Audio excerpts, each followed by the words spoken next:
Thank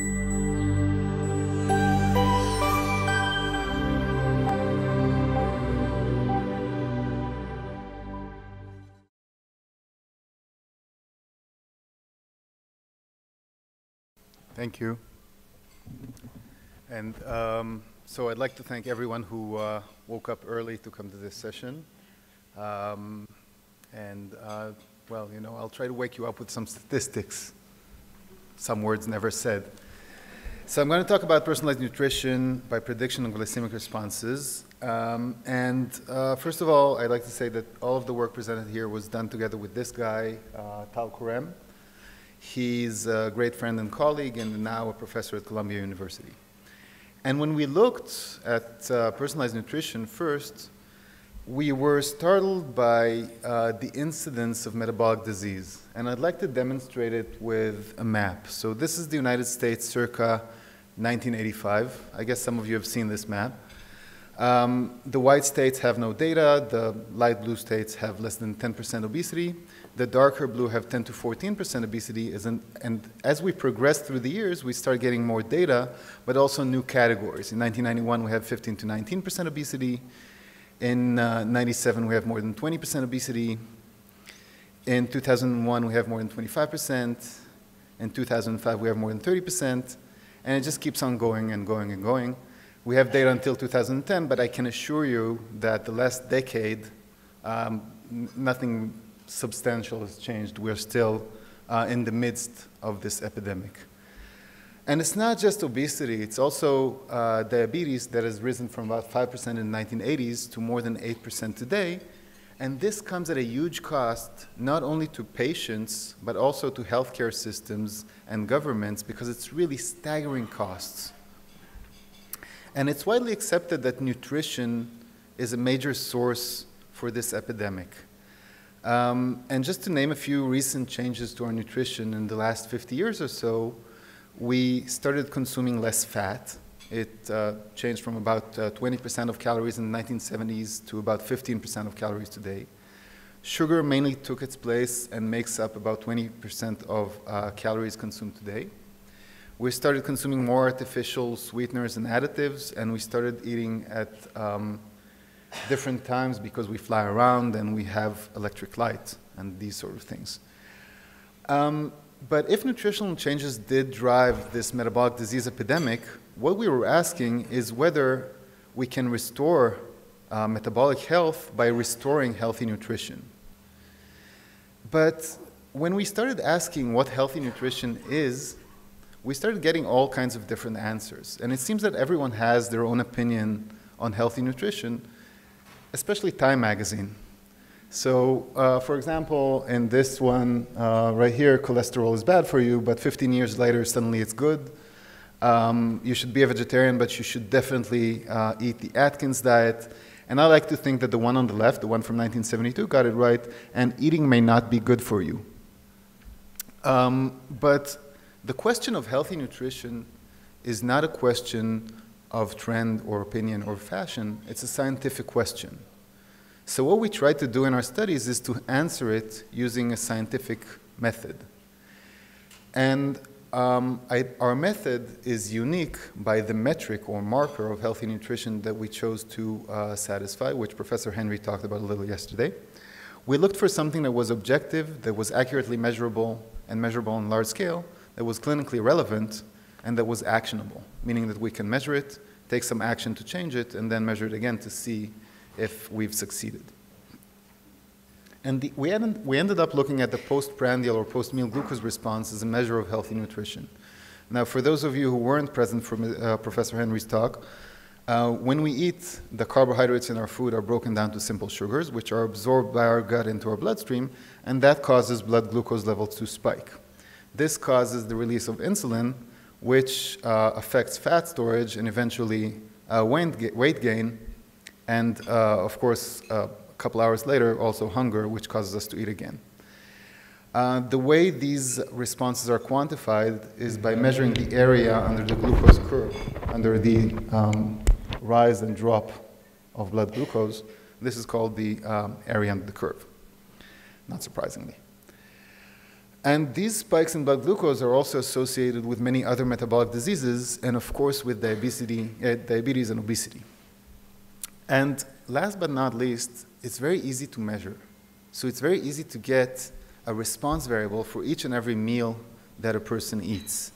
So unlike, for example, weight, which we can only measure reliably once every 1 or 2 weeks, this we can get an immediate feedback for each and every meal. So if something went wrong in the meal and the meal wasn't very good for us, we know it immediately and we don't have to wait until the next time we're on the scales. And given all these associations with metabolic disease, this is neither surprising nor did we come up with it, that maintaining normal blood glucose levels is key to fighting the rise in metabolic disease. And when you first hear that, that sounds easy, and it's probably what a physician would tell you if you're pre-diabetic. Just eat foods that do not cause a rise in blood glucose. But when we looked a little bit, we dug a little bit deeper, we found that there were many small-scale studies that showed that people can have very widely different responses to even the same loaf of bread. And we asked ourselves, what could drive such a personalized response? And we came up with 3 factors. One is genetics, which we can't really change. We all are born with our genetics, and we usually die with the same genetic makeup that we were born with. The second one is lifestyle, which we all agree should be active rather than sedentary. And the third one is our microbiome. And for those of you who are not familiar with the microbiome, here's a picture so you can get acquainted. The bulges are cells of our intestine, and the noodles on top are the microbes in our microbiome. And I'd like you to notice the close association between our microbes and our human cells. And the microbiome is sometimes referred to as the hidden organ, because it weighs as much as our brain and contains almost as many cells, sometimes maybe more cells, than in the human body. Now, importantly for us, it also affects our metabolic health. And unlike our genetics, which we are born with and will likely die with, this microbiome is modifiable. We can change it and then change our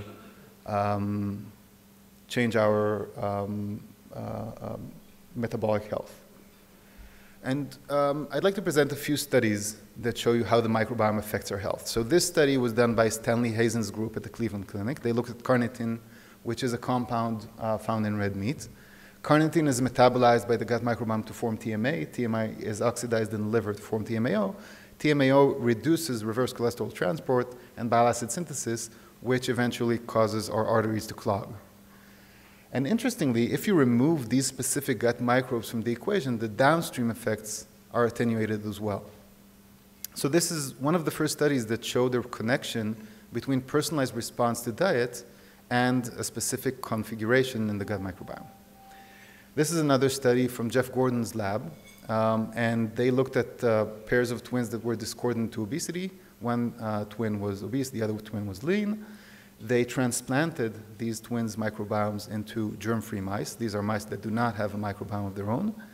And interestingly, 2 weeks after receiving these microbiomes, the mice that received the microbiome of the obese twin became obese, and the mice that received the microbiome of the lean twin remained lean, while eating the exact same food, doing the same exercise, and so on. So these 2 studies, and of course many others, showed us that the microbiome was very connected, very well connected to human health and metabolism.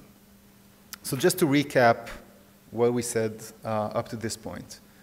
We have people that respond very differently to even the same foods, based on small-scale studies. We think that this is driven by genetics, by lifestyle, and by microbiome, and we want to study how this personalization works. And this is how we came up with this study, which we call the Personalized Nutrition Project. So in this study, we profiled 800 people by measuring their continuous glucose levels for the duration of a week. We also created a small app in which these people recorded what and when they ate, slept, exercised, and so on. So together with the continuous glucose monitoring, we had a measurement of people's responses to each and every meal that they ate. Overall, we collected data on close to 50,000 meals and more than 1.5 million single glucose measurements. We also looked at the major determinants of variability as we saw them. We measured people's bodies. We had them answer food frequency, lifestyle, and medical questionnaires. We took blood tests, and we collected about 1,000 stool samples, which we sequenced for the gut microbiome. And I like to say that this is quite a sad slide because it's 2 to 3 years of work, more than the entire, the rest of the presentation combined, but it's only one slide. So the first question we asked was, what was the variability across people in the response to the same foods? Meaning, can we recapitulate the variability that we saw in the small-scale studies?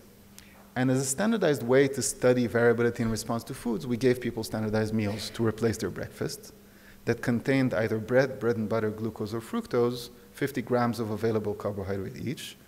And we also gave them instructions on how to reduce variability, meaning not to eat before breakfast and 2 hours after, so that these responses would be standardized. And what we saw was that people had a very wide range of responses to even the same meal. So what you're seeing here on the left is a histogram of the 4 standardized meals.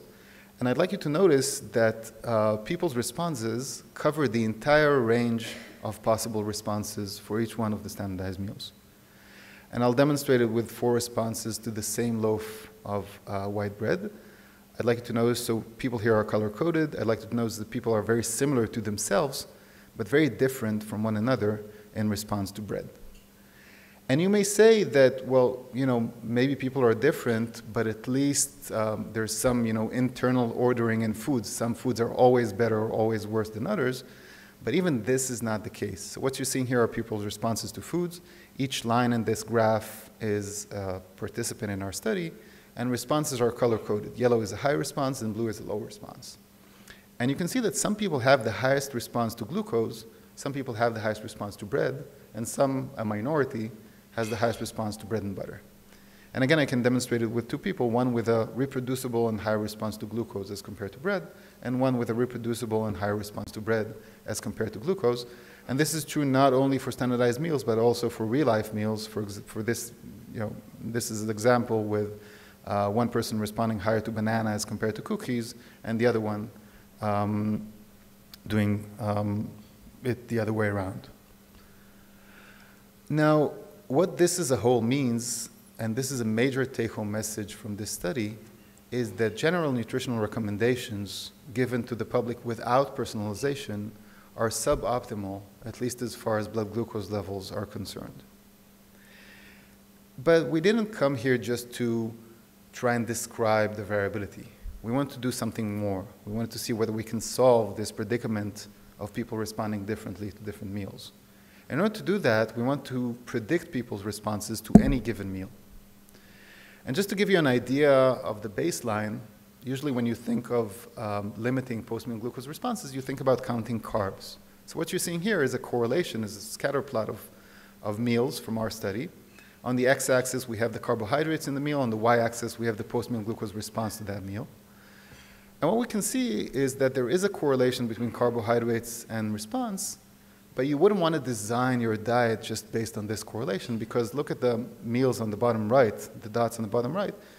You would expect them, just by counting the number of carbs in these meals, you would expect them to have a very low glycemic response, but in fact they have an extremely high, you expect them to have a very high glycemic response, but in fact they have a very low, usually 0 glycemic response. So in order to predict blood glucose response based on your microbiome and clinical parameters, we built a machine learning predictor. This is an AI scheme in which we took a subset of the participants. We learned all of their personal features, medical features, and the features of the meal, and we predicted the outcomes or the response to the meal on a subset of this population. And the features that we used in this prediction were, we had 70-something microbiome features, including the composition of the microbiome, the genes in the microbiome, and so on. We had blood tests and answers to the questionnaires. We had lifestyle features such as mealtime, sleep, exercise, and so on, and meal features including micro and macronutrients and minerals. And this is how it worked. If we start with the poor carbohydrates-only predictor, we got to quite an accurate prediction. And this number, 0.68, that you see there, is very close to what we saw when we looked at people's responses to the exact same food on 2 different days. So this is a theoretical upper bound that we almost reached. Now, we collected an additional 100 participants and tested these predictions on them. Now, these participants were not present when we built our predictor. So this is kind of a test of the generalizability of our predictor, which we see it's passed with flying colors because, actually the prediction on the validation cohort was a little bit better than the one on our main cohort, at least as far as the Israeli population is concerned.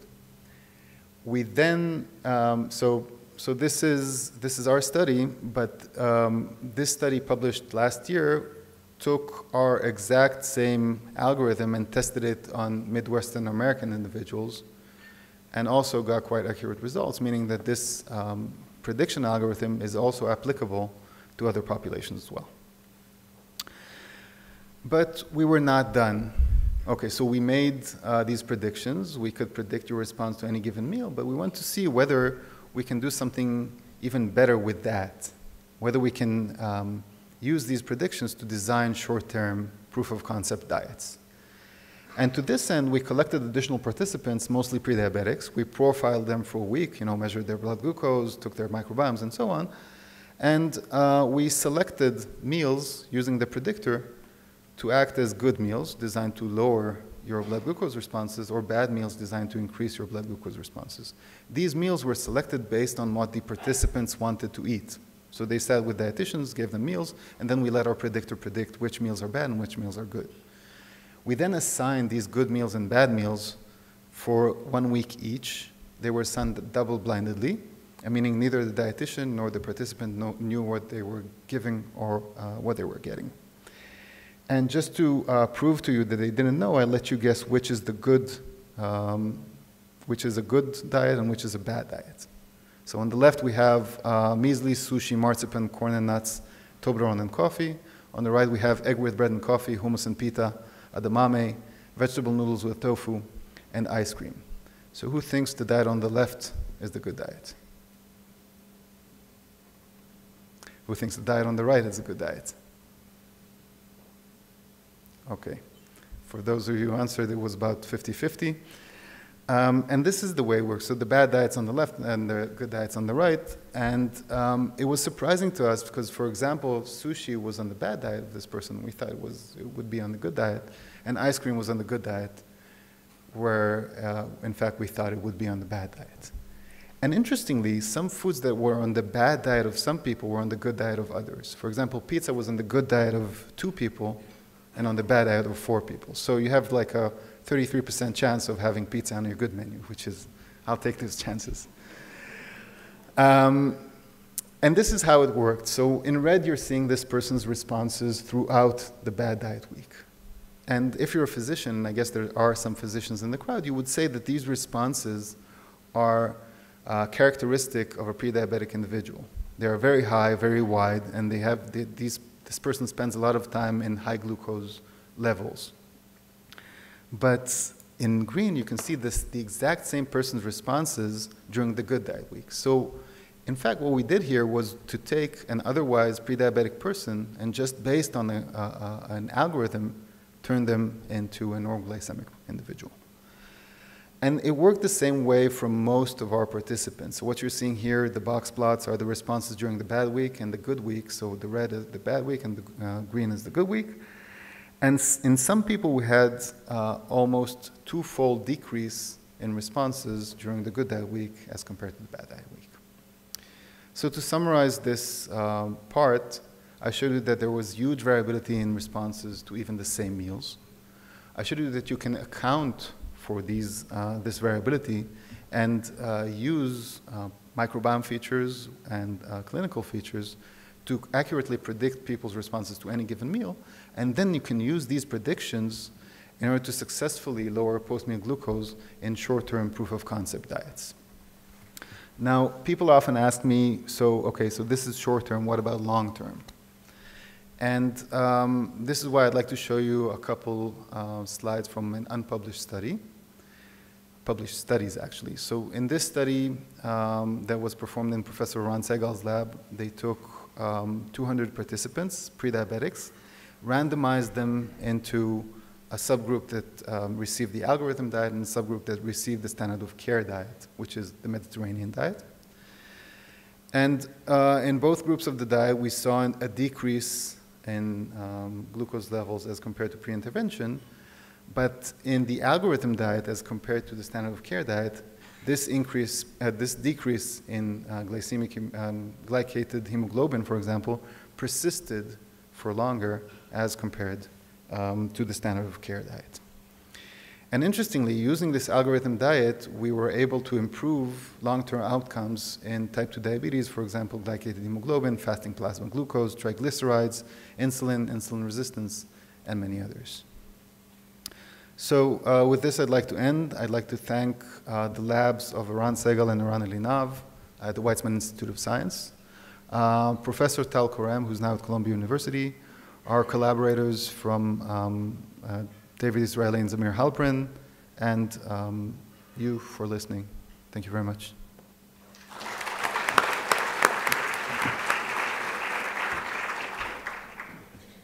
Thank you very much. Thank you very much, David. Do we have one burning question in the room? Yeah, please. Can we get a mic over there?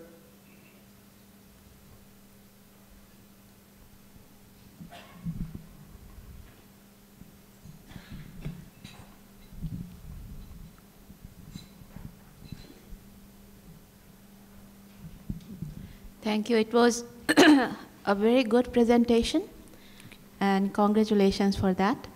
I'm Rekha Sinha from ILSI, India. I wanted to ask you that these two diets that you have shown, bad diet and good diet, what is the composition of carbohydrates, fats, and proteins and fibers in these two diets? It's quite similar between the two diets. I think there's slightly less carbohydrates in the good diet week, which is not surprising. But it's similar. What I would like to say is that both of these diets, it's not like a Mediterranean diet that you have rules or anything. Both of these diets were created by the individual. So this person who was on the diet selected foods that they would eat anyway, and this predictor predicted what would be good for them and not good for them. So this is a good tool to increase compliance with diets in a way, because people eat what they want to eat, except the algorithm tells them, well, maybe you should eat this and not that among the foods you're already eating. Thank you. Another quick one in the room. Let's wait for... Hi, this is Jessica from General Mills. Do you think that people's good diet stays stable over their lifetime, or can it change if this has to do with the microbiome and other characteristics? So this is a very good question. I can tell you my opinion. I don't have a scientific opinion. It's just, I think it changes. Your microbiome changes, your metabolism changes. And there are huge shifts if you move from one place to another, both in your microbiome and your clinical parameters. So I would expect the good diet to change as well. Thank you, David. Please join us to thank our speaker. Would you like to take? Okay, it's a great pleasure and a delight.